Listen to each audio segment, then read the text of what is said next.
Nama Menteri Pemuda dan Olahraga Dito Aryo Tejo disebut dalam sidang kasus korupsi proyek PTS Bakti Kominfo dengan terdakwa mantan Menkominfo Johnny G. Plate. Saksi Irwan Hermawan mengungkap telah menyerahkan uang 27 miliar rupiah pada Dito Aryo Tejo. Uang tersebut diberikan kepada Dito untuk pengurusan kasus dugaan korupsi BTS 4G yang saat itu masih dalam tahap penyelidikan di Kejaksaan Agung.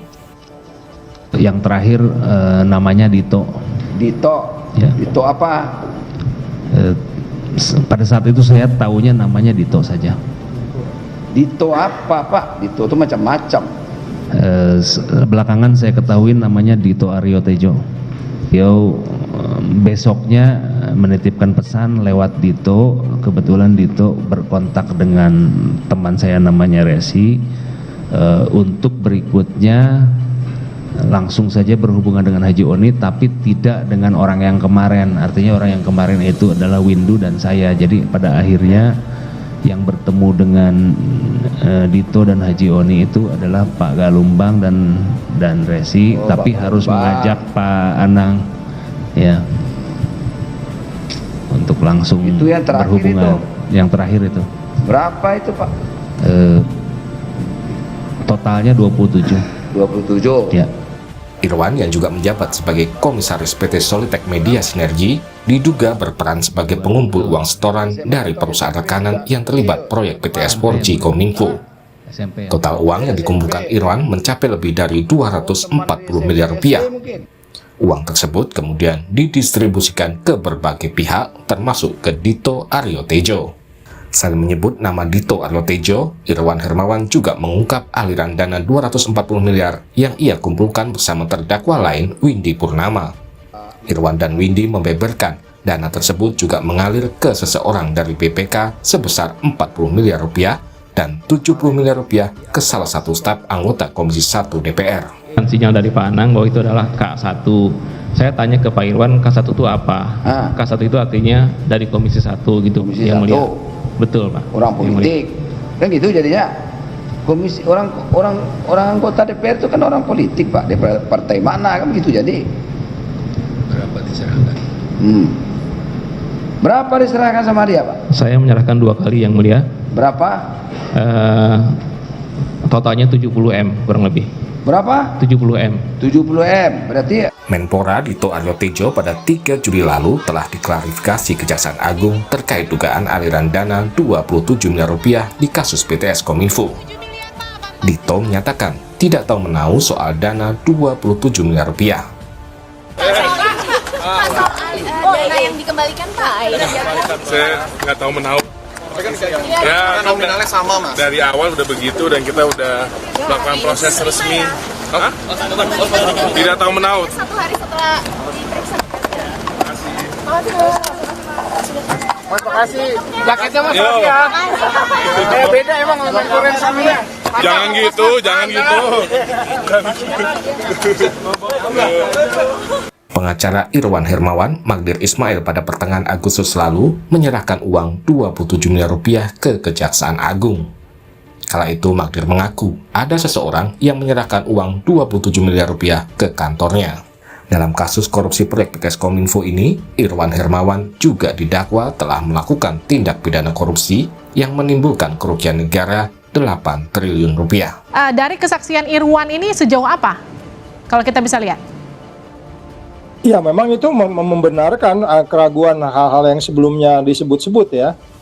Kita juga akhirnya bertanya yang 27 itu angka apa gitu. Tetapi kalau lihat dari sekuensnya, kan ini kan pertanyaannya dia dapat sesuatu karena dia berperan kan? Perannya apa gitu. Nah, kalau kita lihat kembali pada proses, ada 2 audit ya, ada 2 proses audit yang dilakukan di kasus ini. Pertama itu di bulan Mei, itu auditnya oleh BPK, ya kalau seingat saya itu sekitar bulan Mei auditnya itu oleh BPK, dan kemudian audit berikutnya oleh BPKP itu sekitar Oktober pada tahun yang sama. Nah, dari audit itu kan kemudian muncullah beberapa mungkin peran yang bersangkutan.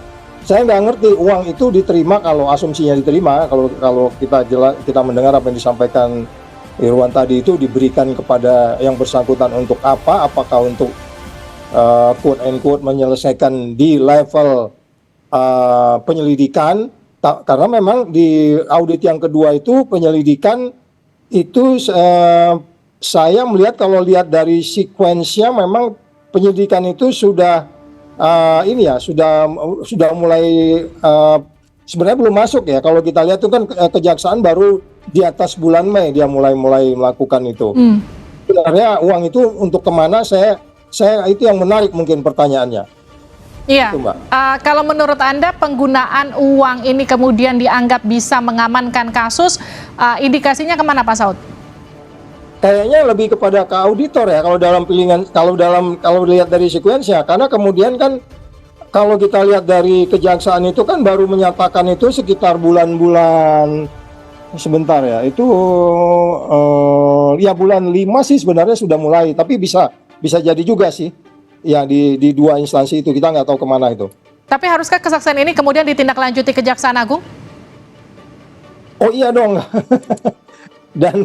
dan kemudian nggak perlu pengakuan juga kalau memang sudah disampaikan, artinya pengakuan yang bersangkutan ya nggak perlu ngaku atau tidak, tapi bukti-buktinya kan udah cukup sebenarnya. Dan kita juga ada sesuatu yang aneh ketika pengembalian itu angka yang mana saya nggak ngerti. 227 yang dikembalikan itu angka dari mana? Tetapi kita paham kalau angka itu dari yang bersangkutan, pengembalian uang kan bukan berarti kemudian pidananya selesai, gitu Mbak. Iya, tapi kan sebelumnya Menpora Dito ini juga sempat diperiksa, tapi kemudian tidak ada tindak lanjutnya, sampai kemudian, tolong dikoreksi saya kalau salah, ada pengembalian uang 27 miliar yang juga sempat dipertanyakan ke Kejaksaan Agung. Ini uang dari mana, uang apa, kemudian tapi masih belum ada kejelasan ya? Ya itu tadi, makanya saya pikir itu mungkin strategi penyidikan ya, strategi penyidik ya untuk tidak mengungkap ke publik, tapi sebenarnya mereka udah paham lah uang itu dari mana, dan saya bisa memaklumi juga pasti pemberi itu sudah bisa menjelaskan itu uang apa, kan kemudian juga perdebatan nggak tahu dan sebagainya, padahal ada CCTV, kemudian CCTV-nya rusak dan seterusnya, ada uang begitu besar nggak jelas dari mana dan kemana itu. Aneh juga. Ini bukan 27.000 ya, 27M pasti bawanya pakai koper atau tas atau apalah gitu, karena ukurannya pasti besar. Oke, sebagai mantan penegak hukum yang juga banyak mengusut kasus korupsi, Pak Saud, seberapa sulit kalau Anda melihat dugaan korupsi di kasus Dana yang ada menyebut nama Menpora ini dengan angka 27M? Ya kalau lihat dari, kebetulan saya mendalami benar case ini ya, makanya saya kan pernah ke Komisi 3 kemarin tuh untuk supaya ditegasin ya, karena saya gambar sendiri case-nya, urutannya mulai dari pagu indikatif, kemudian bagaimana mereka melakukan pekerjaan itu, kemudian bagaimana audit BPK itu kan udah jelas ya, terus kemudian menarik juga kenapa mesti ada audit dari BPKP lagi dan seterusnya. Jadi saya pikir ini sesimpel sebenarnya case ini ya, nggak ruwet-ruwet banget. Tinggal kemudian kita berharap sebagaimana janji dari Pak JA kemarin kan, dia tidak, dari yang ada sekarang itu kan tidak berhenti di situ katanya. Dia pernah bikin statement itu, ya. Pak Saud, Kejaksaan Agung kan juga belum bisa menentukan status hukum uang 27M yang diserahkan Pak Magdir Ismail ini kan sebelumnya ya. Kalau Anda melihatnya, kenapa kemudian status hukum uang 27M ini masih belum juga diumumkan ke publik? Kalau tadi Anda katakan mungkin saja ini bagian dari strategi penyelidikan gitu, tapi kemudian status hukum uang ini aja masih bahkan belum di-announce begitu ke publik. Ya itu makanya kita juga salah kalau nerima uang nggak jelas uang itu sekarang ada di mana. Saya nggak ngerti, saya dengar juga udah diserahkan kemana, kita juga nggak mengikuti perkembangannya. Akan tetapi saya masih tetap berpandangan bahwa ini masih dalam strategi, dan kemudian nggak lepas juga dengan situasi politik dalam negeri yang saat ini ya. Saya pikir supaya terlalu noisy, kayaknya begitu Mbak. Kenapa Pak Saud, menurut Anda, apakah kemudian nanti akan diduga seperti bola salju begitu yang akan menyeret lebih banyak orang lagi ketika kemudian status 27M ini diungkap? Bisa jadi juga demikian, sehingga kemudian dilakukan bertahap ya, dilakukan oleh pihak penyidik dalam hal ini, dan juga penuntutnya, karena mereka ada di kejaksaan. Jadi kalau kita bertanya lebih lanjut, sebenarnya case ini akan menjadi seperti apa? Saya percaya ucapan Pak Jaya tadi ini akan berkembang case ini, Tapi lagi-lagi saya terpaksa harus mengulangi lagi pernyataan saya beberapa menit yang lalu, bahwa ini sebenarnya ada kaitan juga dengan situasi dalam negeri kita, sehingga kemudian ya supaya lebih calm down gitu kayaknya. Kalau Anda percaya bahwa kasus ini juga mungkin akan berkembang dan juga menyeret banyak orang seperti pernyataan Pak JA begitu, Jaksa Agung begitu. Tapi artinya apakah perlu lembaga lain yang harus ikut menindaklanjuti kasus ini, atau perlu kita percayakan saja ke kejaksaan untuk kemudian menyelesaikan kasus ini setuntas-tuntasnya?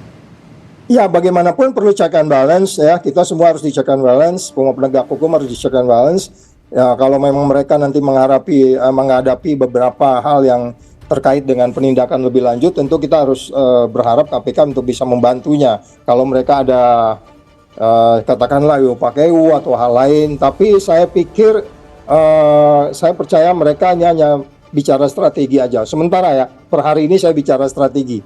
Ya, bukan lebih lanjut bahwa mereka ragu atau bukti-buktinya kurang, enggak.